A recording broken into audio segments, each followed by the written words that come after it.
You're listening to Men of Abundance, episode 208, with Dr. Glenn Livingston. Today we're talking about binge eating, and have you ever considered what food you eat based on the stresses in your life? Glenn and I are going to have that conversation and more. Welcome to Men of Abundance, the podcast for those looking to level up their lives by hanging out with some of the greatest leaders and established professionals in our community, living a life of integrity, honor, and the abundance mentality. Prepare to pay it forward with your host, former Army medic turned lifestyle entrepreneur, Wally Carmichael.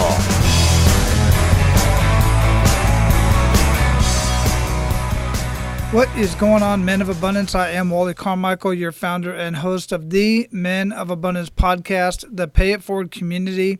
I am so excited to be here. I have a little bit of an announcement to make. I'm making a few changes, well, basically just one change, and that is I'm going to go from I went from a 3-day-a-week to a 2-day-a-week and now to a 1-day-a-week show.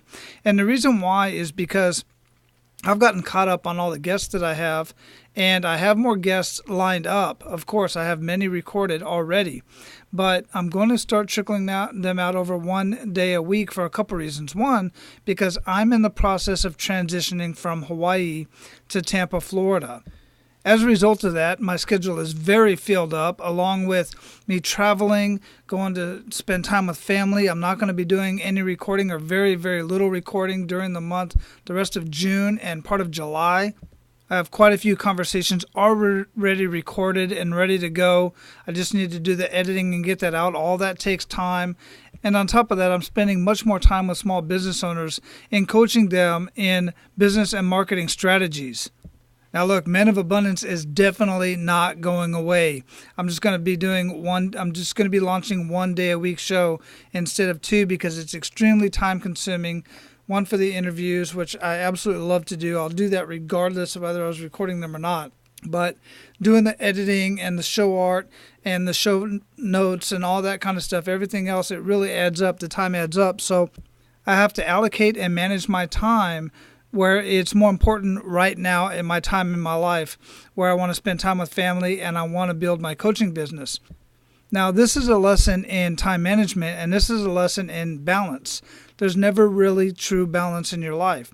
As long as you want to increase one part of your life or improve one part of your life, be it relationships, be it your business, job, health, whatever it is, there's going to be a counterbalance in your life. You're going to have to spend more time in one area than the other. I've been living without my family pretty much since September. Now, I have been traveling back and forth between Hawaii and Florida, but I have not been spending the time with my family that I enjoy spending with my family. So over the rest of June and into July, all of July, I'm basically going to be doing a whole lot of family time. Much more family time than anything. And I'm still going to be doing Men of Abundance. I'm going to record a bunch of episodes so they're already in queue and ready to go. And I'm going to be obviously spending time with coaching businesses in business and marketing strategies because, quite frankly, brother's got to make money. You know what I'm saying? So I need to do that as well. I don't want to neglect that. I hope you understand that. I greatly appreciate your support.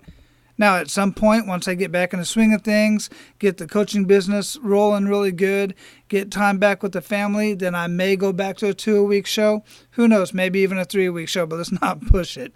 All right? So, guys, before I introduce our featured guest today, I want you to be abundant in your life today by paying it forward and sharing Men of Abundance with everyone you come in contact with. It's not difficult at all. It's very simple, actually. It's very simple to copy the URL, menofabundance.com, paste it into an email, send it to somebody in a text message, put it on your Facebook, Twitter, whatever the case. You can't put links on Instagram, got that. But put the links out there. Share it with people. Tell people. Share. Click on the share on Facebook. When you see this on Facebook, every time I do a podcast episode and it posts, it automatically posts to Facebook, it automatically posts to YouTube, and it automatically posts to other social media. Wherever it is that you're listening to this at, there's a share button. Click on the share button, share it in that platform or share it in other platforms. I greatly appreciate it, and so will they. The people you share Men of Abundance with are going to come back and thank you for introducing them to these amazing conversations, these amazing men and women living a life of abundance and paying it forward to you and showing you that they have kick in the gut moments as well. They too have fallen on hard times, and they figured out a way to get out of those hard times, and in some cases turn their mess into their message and helping other people, paying it forward. It's just a beautiful thing to do. I want you to live the same abundant lifestyle. I want you to be able to pay it forward, and I would love to at some point talk about your kick in the gut moments. Guys, you can connect with us in our closed Facebook group at menofabundance.com. It's Facebook. Just search menofabundance.com or go in the show notes and click on, or go to menofabundance.com, click on members only. You can go down there, scroll down, and request access to the Men of Abundance Facebook group community. Do that right away. Go over there and get in on the conversation. Now, our featured guest today is Dr. Glenn Livingston. He is a veteran psychologist and was the longtime CEO of a multi-million-dollar consulting firm, which has served several Fortune 500 clients in the food industry. You may have seen some of his previous work, theories, and research in major periodicals like the New York Times, Los Angeles Times, the Chicago Sun-Times, the Indian Star Ledger, the New York Daily News, American Demographics, or any of the other major media outlets, you will see in the show notes. Disillusioned by what traditional psychology had to offer overweight and/or food-obsessed individuals, Dr. Livingston spent several decades researching the nature of binging and overeating via work with his own patients and a self-funded research program with more than 40,000 participants. Most important, however, was his own personal journey out of obesity and food prison to a normal, healthy weight and a much more lighthearted relationship with food. Men of Abundance, it is my pleasure to introduce you to Dr. Glenn Livingston. Glenn, welcome to Men of Abundance. How are you doing? I am doing phenomenal. I've been looking forward to talking to you all week, and I'm excited to be here. That's awesome. I appreciate that, and the same for you. Where are you at in the world? At the moment, I'm in Portland, Oregon, but I'm about to move to Pensacola, Florida. Really? Because I prefer someplace warm. Yeah, I used to love the cold weather. I lived in New Hampshire for 14 years because I wanted to hike the icy waterfalls, but I turned 50 and my bones got cold. Interesting. Yeah, absolutely. Yeah, I just turned 49 a couple weeks ago on the 5th of May. And my family has been in Tampa, Florida since September, and I'm moving there at the end of June. Oh. I'm currently in Hawaii, and I'm moving to Florida because I like warm weather. That's interesting. Yeah, so I've been here for about 10 years. The other guys that's been listening for a while know this already, but I've been here for about 10 years, and it's just time to get off the rock and go travel a little bit more. Okay. Well, we'll have to have lunch. Absolutely. We'll definitely. The same state. Absolutely, okay. For sure. I'll definitely look forward to that. So before we get too much into our conversation, I like to start out with an attitude of gratitude. What do you have to be grateful for today? Today, I am grateful that I have my health, that I've reconnected with my girlfriend who I'm desperately in love with, that I have a best-selling book that empowers me to help hundreds of thousands of people to overcome a problem that dogged me for 30 years, and that I might not be rich, but I've got more than enough money to do everything that I want to do in this world and more. Wow, absolutely love that attitude. Your book is part of what really intrigued me about having this conversation with you, because there's so many different techniques and so many different things out there, and some things, they all work to some degree, but not all of them work for everybody. So it's great to have all these different conversations, and I'm very excited about seeing your perspective from your background and your experience and where that went. But before we do that, and we will get into that, before we do, how would you describe yourself? I would describe myself as a 6'4" teddy bear with an odd sense of humor. I like the odd sense of humor part, that's for sure. Yeah. Yeah, mine's kind of off the wall sometimes. I get in trouble. My wife kicks me under the table once in a while. People that like me tell me that I'm delightfully weird. People who don't, they think I'm just odd. You know what, though? In our circles, we don't see each other as weird. We're the normal. Everybody else is weird. Absolutely. Abso-freaking-lutely, yes. Yeah, that's what I see anyway. You know? I agree. Yeah. So, tell us a little bit more about your background and what you've been up to, and kind of, a synopsis of what brought you here today. Well, I'm a psychologist from a family of 17 therapists. Oh, my. My mom and my dad and my sister and my sister's husband and my mom's husband, and my mother passed away now, my father's wife and my grandparents and my cousins and my uncles and my aunts, they are all therapists, and we often joke that if something breaks in the house, we all know how to ask it how it feels, but nobody knows how to fix it. And that's what it was like for. Wow. Yeah. So it's always been particularly important to me to be a psychologist first and foremost, even though I spent my life in various entrepreneurial pursuits. And I also had a very serious eating problem, which I didn't think was a problem at first. Because I'm 6'4" and fairly muscular, in my teenage years, I discovered that if I worked out for 2.5 or 3 hours a day, that I could eat anything I wanted to. 2 pizzas, boxes of muffins, boxes of Pop-Tarts, chocolate, breadsticks, anything you could imagine. I couldn't out-eat my ability to exercise. But when I got older and I got married and I had responsibilities and patients and a commute, I couldn't spend hours every day working out. I could barely find 2 hours a week to work out. And my metabolism slowed down, and I just started getting fat. And I found I couldn't stop thinking about food as much as I was. I developed these patterns where my whole, it's almost like I lived to eat. And I went to the psychological route to try to solve it, because the doctors were telling me that I was going to die by the time I was 35 of a heart attack because my triglycerides were through the roof. They were well over 1,100. I think I have a test that I saved where they were 826, but they're supposed to be about 150. Wow. Or less. Yeah. So my triglycerides were through the roof. I had other blood lipid problems, and the doctor said I was going to die, and I had to do something. Moreover, I was so obsessed with food that I'd be sitting with patients for whom you had to be really present. Like, if you work with a suicidal patient, you can't be sitting there and wondering when the next time you're going to get to the delicatessen is to dislodge your jaw and empty the contents of the deli tray into it. You really need to be focused and clear and present for that client. And I'd be working with those kind of clients. I'd be working with people after a divorce. And I was horrified at how much of my mind was always on the food. So I wasn't being a great psychologist. I was putting my life in jeopardy.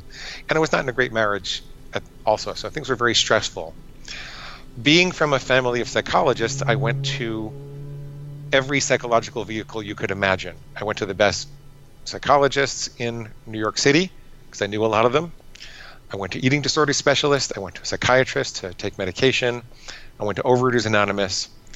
And it was a very soulful journey, and I learned important things from each of them, but none of them helped me to really stop binging. It got a little better, then it would get worse, and then it would get even worse than it was before I went to see them. And I'm not sorry that I did it, because I learned a lot of things about myself along the way, but it didn't help. Eventually, because I don't have children, and I never commuted, so I did have a lot of time in my hands, and I had a dual career. I had been doing a lot of consulting for Fortune 500 companies, a whole bunch of them in the food industry. And I decided that I was going to run the same type of a research project that they were paying me a lot of money to run. I decided that I would do one for myself to see if I could figure this out. So I set up this survey online, and I recruited, over the course of several years, 40,000 people to participate in it. This is when internet clicks were very cheap. And I did a whole set of statistical analyses on them. And the study itself, we asked people what foods they had trouble resisting, and we asked them all types of things about their life and personality. And I found 3 really interesting things. I found that people who struggle with chocolate, like I do, my binges usually started with chocolate. I always joke that my sister can take 2 little squares of chocolate out of her purse and put the rest back for later. and say she's going to have it on Saturday, and I don't know what's wrong with that woman because 2 little squares of chocolate, at least 6 bars for me. It just doesn't make any sense. Yeah, that doesn't make sense to me either. How can anybody be satisfied with 2 squares? I just don't get it. But I discovered that people who struggle with chocolate tend to be lonely or brokenhearted. That made sense. It made sense. I was in a troubled marriage, and I thought, okay, that it's kind of interesting. People who struggle with salty, crunchy things like chips, they tend to be stressed at work, and people who struggle with soft, starchy things like bread or bagels tend to be stressed at home. Those are the 3 things that I found, and so I figured that I could just focus on those psychological problems on the theory that it's not what you're eating, it's what's eating you, and maybe there's some way to love myself out of sort of help my patients to love themselves out of this. So I decided to do a little more investigation, and I asked my mom, who raised me and is also a therapist, I said, Mom, how did this happen? Why do I rent the chocolate if I feel lonely or brokenhearted or depressed? And she got this horrible look on her face. And she said, honey, I'm so embarrassed, but when you were a boy, when you were about 1 year old, your dad was in the Army, he was a captain, and they were talking about sending him to Vietnam, and I was terrified. At the same time, your grandfather, my father, had just gotten out of prison, and I had been devastated because I had adored him and loved him my whole life, and I didn't know he was involved with those things, and he was guilty. He'd really done it. And I was just tremendously it's okay. Go ahead. I was just tremendously depressed, and I didn't have the wherewithal to hold you and feed you appropriately when you came running to me crying. So what I did was I got a refrigerator and kept it on the floor, and I always made sure it was stocked with a big bottle of chocolate Bosco syrup. The brand is defunct, I think, now, so I'm dating myself. And I would say, Glenn, go get your Bosco. And you'd run over to the refrigerator and you'd get the chocolate bottle out of the refrigerator, and you'd suck on it, and you'd go into a sugar coma. And so, see, Wally, if this was the movies, I would have a great big hug and a cry with my mom, and we'd forgive each other, and I would never struggle with chocolate again. But it's not the movies. We had the great big hug and the cry, and we did forgive each other, and I felt more compassionate towards myself, and I said, okay, this is the match that struck the fire. But things actually got worse for me in terms of the way that I ate. I realized that there was a voice inside of me that said, you know what, Glenn, you're right. Your mama didn't love you enough, and she left a great big chocolate-sized hole in your heart. And until you find the love of your life, you're just going to have to go right on binging on chocolate. Let's go get some right now. Yippee! And it almost turned out that the emotional insight and the additional compassion that I had for myself turned out to be another excuse to binge more. And I found very similar things with my clients. The people that were stressed at work would say, until I can get the man's boot off of my neck and get free from this job and have my own business, I'm just going to have to keep on crunching. I'm going to keep on buying those chips. They'll make more. And so I said, this is really interesting. So being a psychologist, being a detective, figuring out what was the match that struck the fire doesn't really matter, because the fire itself has a life of its own. And then I started thinking about all the consulting I was doing for big companies, and I realized that the things that they are engineering, it's not really food, it's food-like substances. It's hyper-palatable concentrations of starch and salt and oil and sugar and excitotoxins, things that evolution didn't prepare us for. It's concentrations of pleasure that evolution didn't prepare us for. Mm-hmm. They're then spending billions of dollars to advertise these things in ways that make us feel like we can't live without them. And if you think, by the way, that advertising doesn't affect you, then the industry has you exactly where they want you, because advertising affects you more when you think it doesn't affect you because your sales resistance is down. And so there are billions of dollars spent on convincing you that this stuff is healthy and you can't live without it. I remember talking to the VP of a major food bar manufacturer who explained to me that the biggest profitable insight they had was to take the vitamins out of the bars and put the money into the packaging instead to make it look healthy as opposed to be healthy, and that's perfectly legal. And then I was looking at what's happening in the addiction treatment industry, and I said, wait a minute, there's no evidence that this treatment works. There's no evidence that it's a disease, and that overeating is a disease. There's no evidence that the treatment works. But they're telling you that you're powerless and you're diseased, and the best you can do is just abstain one day at a time. So it's just like putting this all together, and I said, wait a minute, the emperor has no clothes. It's not what's eating me. These foods are actually ridiculously addictive. If you look at the animal studies, if you implant an electrode in the pleasure center of a rat's brain and you give them a way to short circuit the way that nature intended us to experience pleasure, they will forget about their survival needs. Like a starving rat will ignore its food to push that button thousands of times per day, and a mother rat will ignore her nursing pups to push that button thousands of times per day. Is it any wonder, with these billions of dollars facing us and having an onslaught on our lizard brains, that we all feel like we can't live without these bags and boxes and containers? And so I recognized that there was something radically different about how I would need to go about recovering. I started digging and digging and digging for anything that would feed that understanding. And I came across a guy named Jack Trimpe at Rational Recovery. And what he essentially did was shift my paradigm. I was thinking that you have to nurture your inner wounded child and love yourself back to health.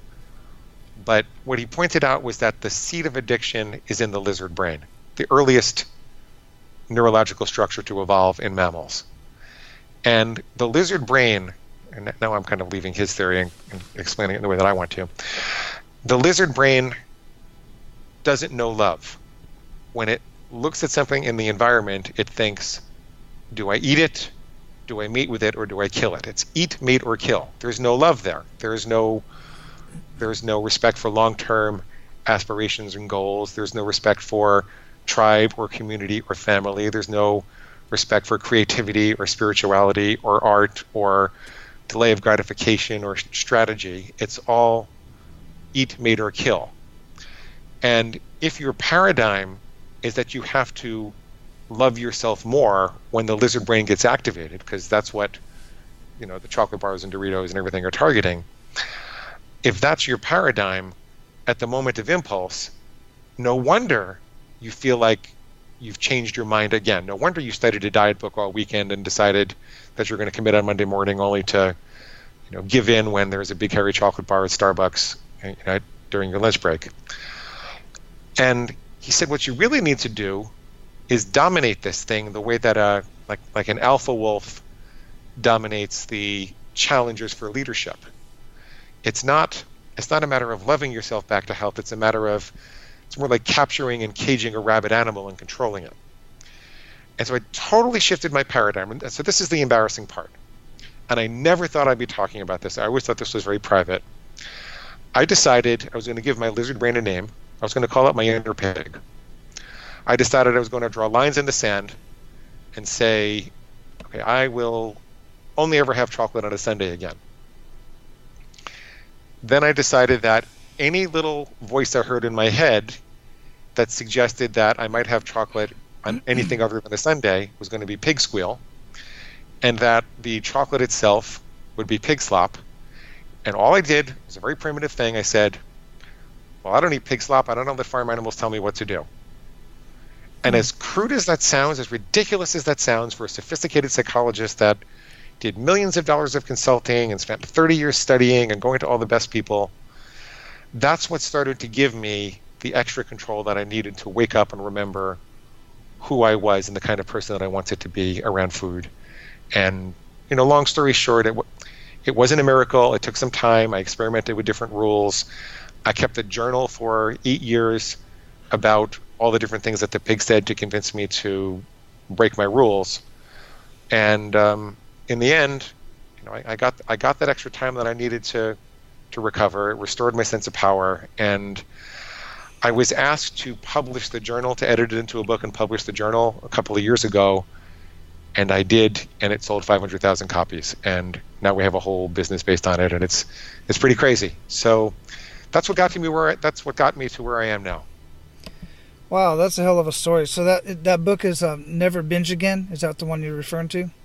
Yes, and I'll tell you at the end of the at the end of the podcast how to get that for free. Awesome. Yeah, absolutely.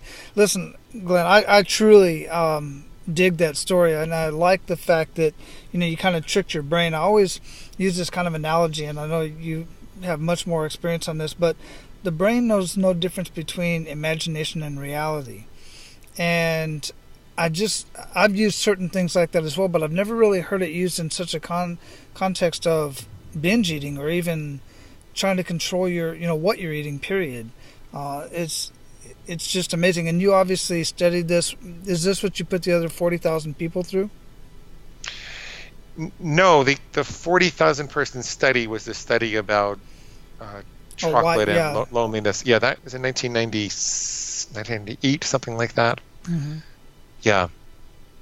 And the insights from that study were interesting. I got a lot of press from that, but it didn't work to help me stop overeating or help my clients stop overeating. It was just kind of an aha moment, and it made I get that. Yeah, so yeah. It is very interesting in itself that those types of foods that they were binging on, that was their go-to food, and why they were doing that. And as you were saying that, I was kind of going through kind of my own thought process of what I eat, what my people that I know and that I've worked with in the health and fitness industry, what they eat and kind of what they were going through during that time frame. And just very briefly, I could say, yeah, I can see that makes sense.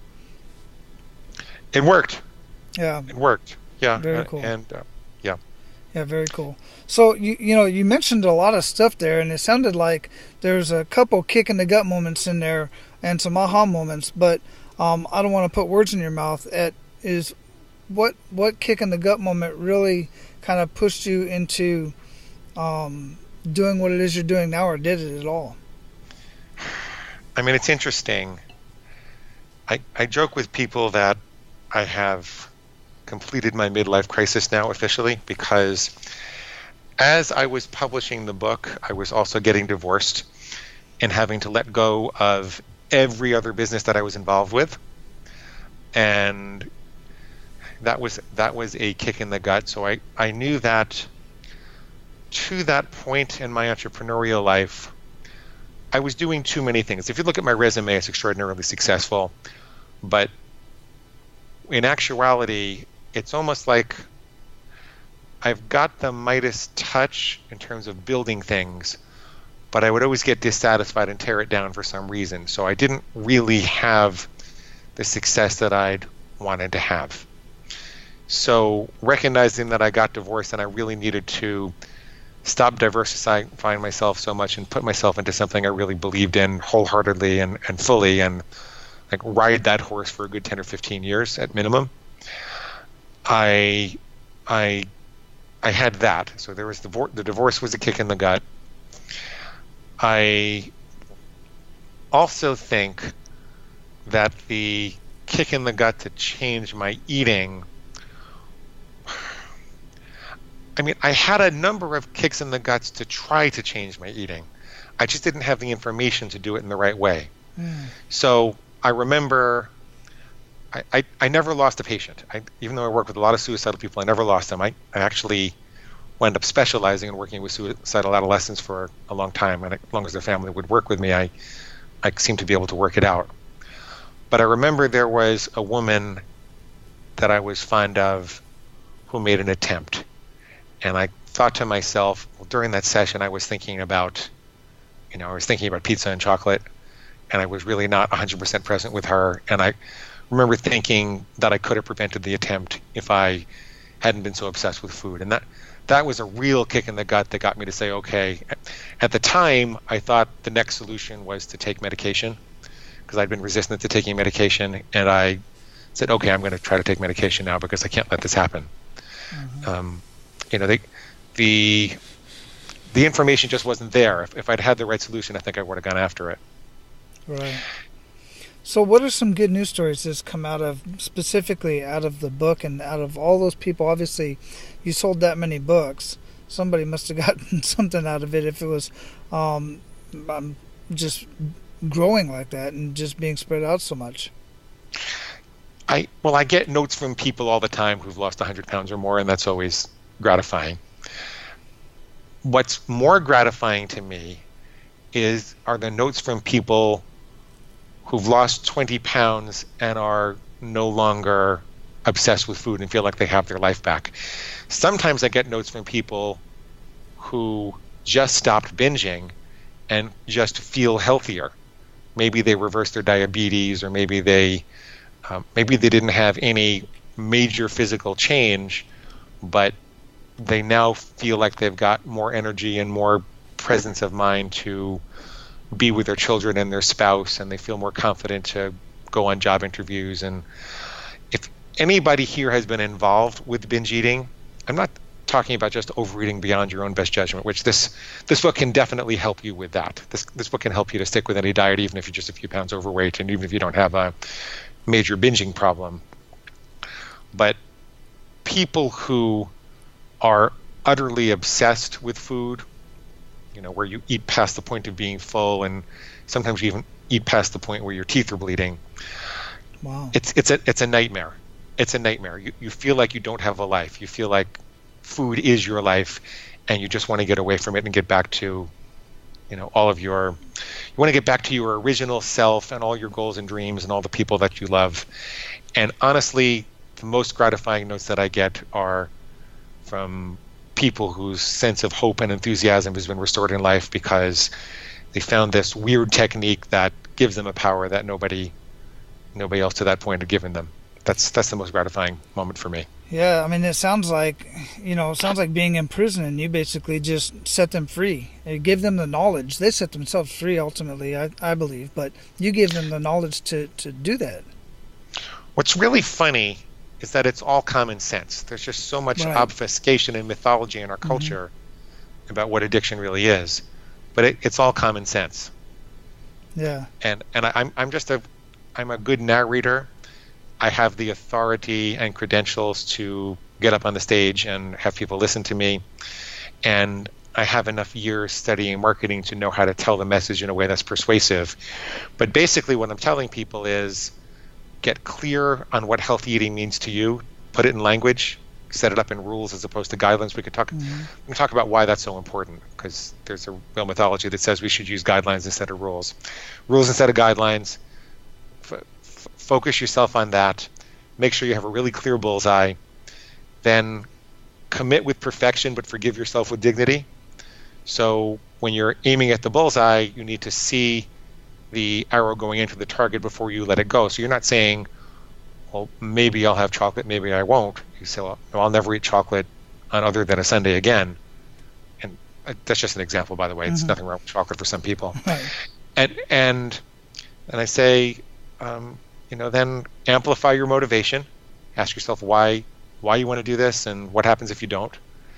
And then look at all of the irrational, I call them squeals. Look at all the irrational reasons that your lizard brain throws at you for breaking your rules, and either just ignore them or dispute them. And I didn't necessarily invent anything here. It's just common sense packaged up in a very palatable way with a really weird technique that seems to work for so many people. Yeah, and one of the things that I really like about this whole story from your perspective is that, as you mentioned, you got the pedigree. I mean, you spent all the money, you went to all the schools, you talked to all the right people, yet you were still humble enough, in my mind, to sit back and go, what I'm finding here isn't consistent with all the doctrine out there and all the text and everything that I've studied, but it makes sense. It made sense to you. And like you said, it's so simple. It's so common sense, but it works. That's just what it comes down to. And I think that's big. I've worked around doctors my entire adult life, and many of them are consummate learners, but some of them, quite frankly, they won't take the advice of a nurse because he or she's a nurse or a tech, whatever, because they have all the information. And the people that are willing to sit back and go, yeah, I've got all this training, but that doesn't mean that's everything. It's a practice, and we're learning as we go. So I really, really love that part of the story. One of the things I would like for you to share with us, because you said it several times, and I've read this multiple times through all of my books in psychology and just human nature, is the lizard brain. Can you explain that to everybody a little bit more? Well, I can explain it badly, because I'm Better not than a I can, I'm neurologist. sure. I'm not a neurologist, and it's 30 years since I took neuroanatomy. But basically, our brains evolved in three parts. There is the lizard brain, which was the earliest to evolve, and I'm sure there are people that specialize in reptiles, which will tell me that I'm not entirely correct, but mostly the reptiles were not so concerned about tribe and family. They survived and thrived because they were really good at deciding whether they should eat, mate, or kill what they saw in the environment. The reptile brain is really kind of an extension of the spinal cord and the lower part of the brain. And then there is the mammalian brain, which is really the seat of emotion, which feels pain if one of the tribe members is going to be hurt. Emotion is very related to your connection to other people and other sentient beings. And so this structure evolved on top of the lizard brain to say, wait a minute, before you eat, mate, or kill that thing, how's that going to impact the other people that we love or the other mammals that we love? Then on top of that, there evolved the neocortex, or the upper part of the brain, which introduced the ability to really delay the impulse while we planned and strategized for what we wanted to accomplish in the long term. And that turned out to be another evolutionary advantage. And that's what empowers us to create a weight loss goal, for example, so that we're not just thinking about how this impulse is going to impact us in the moment, but how's it going to impact us in the longer term. And most of what we think of as human really resides in the neocortex, and to an extent in the emotional brain, the limbic system, the mammalian brain. It's not really what resides in the lizard brain. We need the lizard brain to survive. You can't kill it. You can't excise it from your brain. You need it to survive. The problem is that all of these industrial products have really hijacked the survival drive that's generated by the lizard brain, so that we genuinely believe that we can't live without them. See, every bone in your body, if you're addicted to chocolate, every bone in your body is supposed to say, hand over the chocolate and nobody gets hurt. I don't care what Glenn is saying about pig slop and separating the human brain and the lizard brain. There's no way I can do this. Beyond that, let's say you're having chocolate every day. There's a phenomenon called downregulation. And what that means is that if you present the nervous system with a supersized stimuli over and over and over again, if anybody's ever lived near a subway, it's really interesting that you can sleep while a big loud subway train goes by, because you get used to it. Your body downregulates the response. It's the same thing as if there's a super sweet stimuli presented to your tongue and your digestive system all the time. Your body downregulates the response to that. As a consequence, the things that nature intended your neurological system to give you pleasure for no longer give you pleasure. In the extreme, people feel like they need this supersized stimuli just to feel normal, not to feel pleasure, but just to feel normal. And they really feel like they can't live without it. What's helpful in that situation is to remember that you're not going to be tortured forever, because there is also a phenomenon of upregulation. Your taste buds will reestablish themselves actually in a matter of weeks. I think it's 4 to 5 weeks. Your taste buds might double in sensitivity if you stop having concentrated sugar. Your neurological system will start responding to more natural stimuli again. So eventually you will get pleasure just as much, well, not quite as much pleasure. You won't get high in the way that chocolate makes you high. A lot of these things are really a drug. You don't find these concentrations of pleasure in nature. But you will get tremendous pleasure again from an apple or a banana or a pear or a green smoothie. You just can't possibly believe that now, but it's not necessary that you feel that now. It's necessary that you think that I've got enough credibility that it's worth trying for a month to see what happens, right? Exactly. Yeah. Yeah. Yeah, I like that. You say feelings aren't facts. You feel like you absolutely have to have this chocolate bar right now or you won't survive. Well, feelings aren't facts. See what happens if you let go of it for a month and then make your decisions later on. Wow. Yeah, very powerful. Very good explanation and very powerful stuff, man. So we're at the point where we're going to pay it forward. You ready to do that? Sure. Excellent. Hey guys, I need a huge favor from you, and this has very high potential of being very beneficial to you as well. You may or may not know, but I recently launched a new e-learning platform called Abundance and Prosperity Mastery, and this is where I combine the abundance mindset with marketing and business strategies. And I'm in the process of writing a book that specifically details my ability to find a minimum of $10,000 in additional revenue for any industry out there. And I'm convinced I can do this for any industry out there, and I do this in just 45 minutes.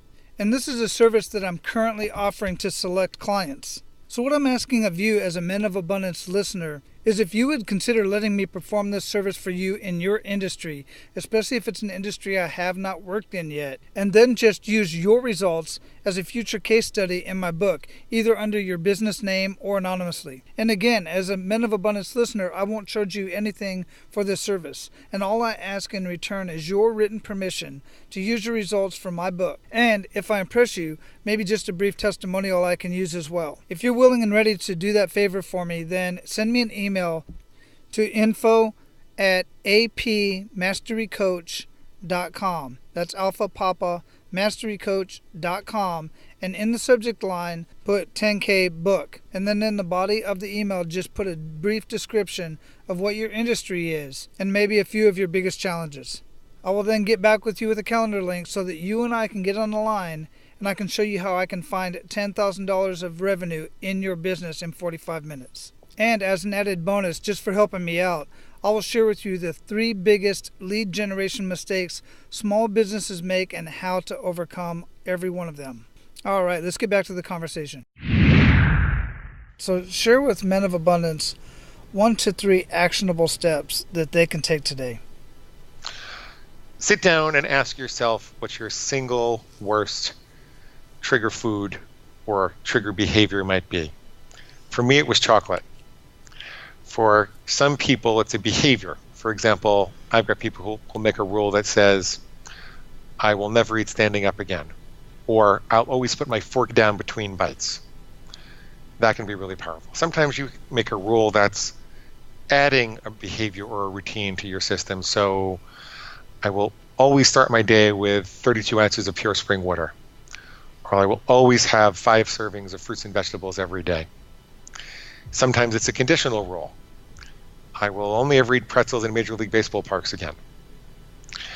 Whatever it is, figure out what your single worst trigger is and make one rule and tell yourself you're just going to learn how to play this game. This is a different structure of mind that you're used to. And you might not lose weight immediately, but you will restore your sense of power and hope. A lot of people feel hopeless about ever fixing the eating problem. This restores your sense of power and hope. Make that rule, commit to it, and then tell yourself that it's okay that you have cravings. It's okay that you feel anxiety about whether you can do this or not. You're of 2 minds. There's you, and then there's your lizard brain. Come up with a name for your lizard brain. It doesn't have to be a pig. Some people call it their food monster. Some people call it their inner BITCH. Whatever it is, come up with a name. Resolve that you're going to assign the cravings to whatever that name is. I don't crave chocolate, my pig does. Or you hear a thought in your head that says, I'm really, really nervous, I'm going to break this rule. Change the language and say, my pig really, really wants me to break this rule, but I'm not going to. And if you keep acknowledging things through that algorithm, you will have committed to separating your constructive versus your destructive thoughts about food. And what that does is it really restores your sense of free will so that you can choose not to have it. You can also choose to have it if you want to. But it really, it eradicates the sense of hopelessness and powerlessness that permeates so much of how people feel about eating today. And that's the most practical advice that I could give you. Follow that for a couple of weeks to a couple of months. And then once you feel like you've got the ability to make a rule and stick to it, make adjustments so that you can achieve your health and fitness goals. Very cool. Absolutely love that. What daily habits make up the biggest impact in your life, Glenn? Journaling is a really big deal for me. When I start the day with even a couple of sentences on paper about what I'm facing, what resistance I have to overcome it, and what the single biggest win would be for me that day, I have a much more productive day, and my major accomplishments are just stringing together one productive day after the next. I try to be a base hitter rather than a home run hitter. Occasionally I hit a home run, but if I keep getting on base, I find I score pretty consistently. That makes a big difference. I'm a fan of exercise classes. I go to CrossFit and yoga. I like to get outside every day for a little bit. And I start every day with a big green smoothie, usually with bananas and cucumbers and kale. Yeah, sounds cool. Yeah, sounds really good. You know, journaling, the other thing that journaling does for me is when I have that monkey chatter, I call it, in my head, and I just I'm trying to sleep or something, and it usually comes around that time, and I just can't focus, and I just start writing all that stuff down. And I find once I get it out of my head and onto paper, it literally just clears all the clutter out of my head and allows me to function and go to sleep or whatever it is that I'm doing. Yeah. It helps you to do that for a couple of reasons. Words are the food of the intellect, and so when you put things in black and white, your adult ego, with all of his experience, can act on it, and you can stop having the emotional reaction that occurs when you're just having things rattle around in your short-term memory. The other thing is that there might be some important things that you have to take care of, and David Allen says the mind is a great place for having ideas, but it's a horrible place to hold ideas. There are only so many things we can keep in our mind at one time, and if you are a responsible adult trying to make a difference in the world in one way or another, you're going to be trying to carry too many things in your head, and that's going to create anxiety. Yeah, and on that note, I recently saw a short documentary about how, we believe as we get older, we lose some of our memory, but the fact of the matter is it's really just that we have so much in there, and we have to let it out. We have to get it out, and basically, like a hard drive, allow space for you to remember the things that you want to remember. And there's many techniques behind that as well. I've talked to other guys who are memory specialists and this is kind of where I'm getting some of this from, but what are your thoughts on that? My mind is so full it hurts me on. I'm not familiar with that research, but it makes sense to me. Yeah, absolutely. Cool. So what are you reading or listening to that you would recommend to our abundant leaders, and why? what am I currently reading? I am currently reading one of my competitors' books is called The Binge Code. And there's a lot of interesting information in there that I think is complementary to what I'm doing, and I'm happy about that.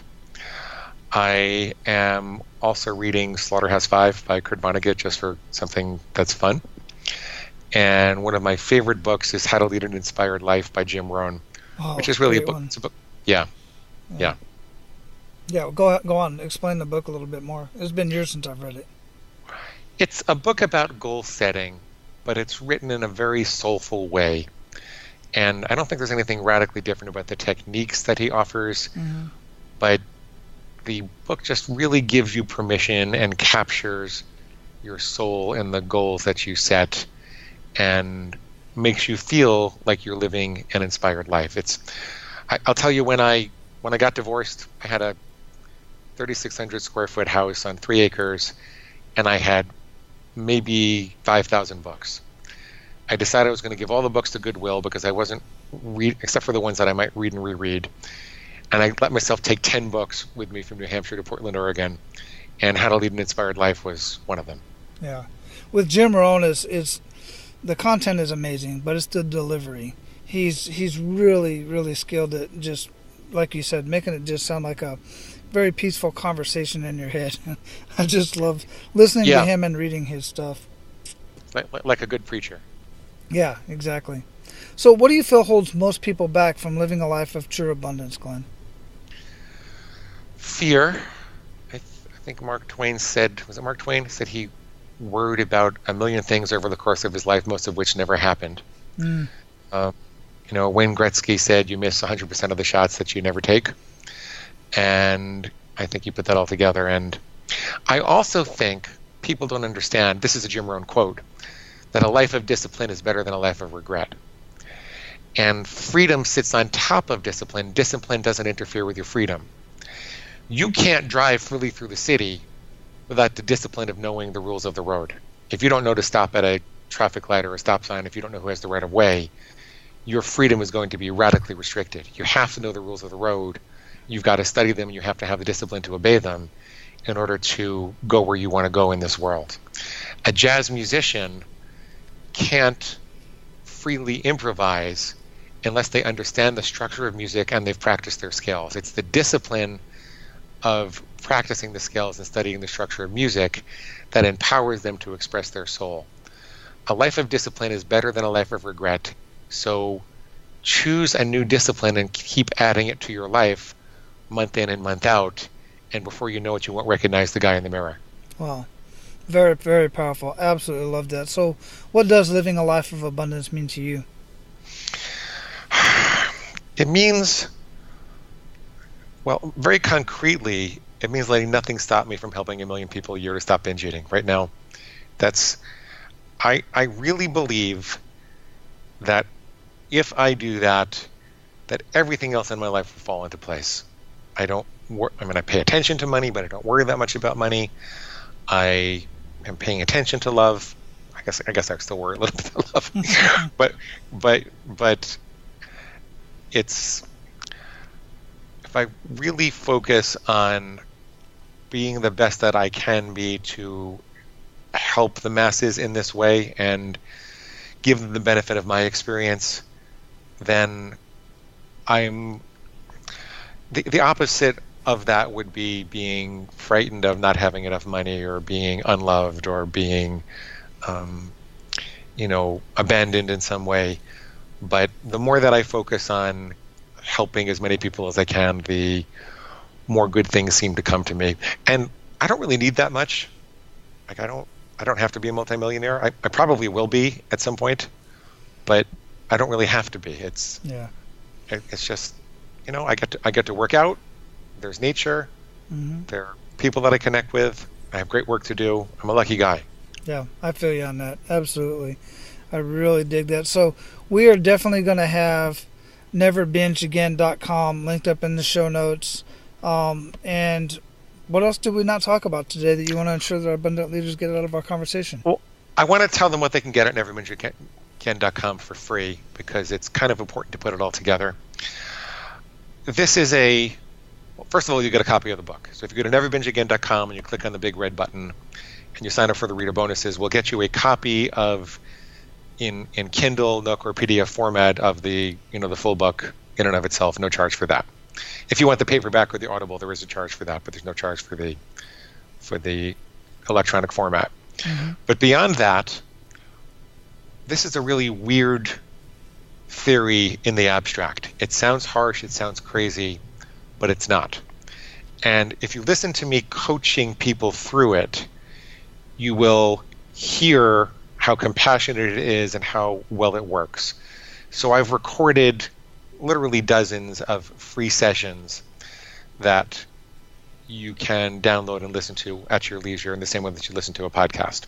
That's also available for free at the same place. Big red button, click the reader sign up button. And the last thing that we have there that'll be helpful is a set of food plan templates to get you started with any particular dietary philosophy that you want to work on. So if you're a low carb or a high carb or a macrobiotic or a vegan or a point counter, ketogenic, whatever it is that you follow, we'll get you started with a set of sample rules that you might want to consider adopting. You need to modify them to meet your own needs. You don't want to just follow someone else's rules, because then your pig will say, oh, that guy's diet, it was okay, but it was screwed up in this particular way, and so we might as well binge until we find another one. You need to take responsibility for your own plan and decide what you think is really healthy with eating, and then and then adopt that and go forward with that. That's what you get. So neverbingeagain.com, click the big red button and sign up for the reader bonuses. Well, I really appreciate that. And this all kind of rolls back to what I originally started talking about when I mentioned the book, was that it's important for you to find out, what works best for you. And you have so many different options there in reference to what their preference is. And I really I like that, because it's not one size fits all type of thing, but then the concept all rolls in there together. And man, thanks for that. I really appreciate that. I know a lot of people are going to get a lot out of that. And I'm looking forward to hearing the stories back about their experience with what they're going to find at neverbingeagain.com. So, Glenn, again, truly appreciate your time. Great information. I learned a lot. I know everybody else out there did as well. This is one to go back and listen to again and take notes. So I will certainly be doing that, and I really appreciate your time. Thank you, Wally. This was great. Excellent. So go out and live your life of abundance. Keep paying it forward, and aloha. All right, guys, there you have it. Once again, yet another great conversation, other techniques to get control of your health, get control of your binge eating, if you do fall into that category, or somebody that you know falls into that category. You know what? Sometimes when we have people that are struggling in our lives and we see that, it's sometimes difficult to have the conversation with them. But it takes a strong friend, it takes a loving friend, it takes a very strong person to sit somebody down and have that conversation with them. Have that hard conversation with the people that you love. And if you just know that you can't have that conversation with them, I think one of the best things to do, the next best thing to do, is to direct them to a professional. And many of the featured guests on this show are professionals in their own field. Dr. Livingston is obviously a professional who can help people in this area. So at the very least, introduce people to this conversation. If you know that you're going to have a hard time having that conversation, say, hey, I heard something today that I think maybe you need to listen to that might help you. It may or may not, but heck, give it a listen and see what it'll do for you. Or, something like that. Anyway, go out and live your life of abundance and make sure to pay it forward.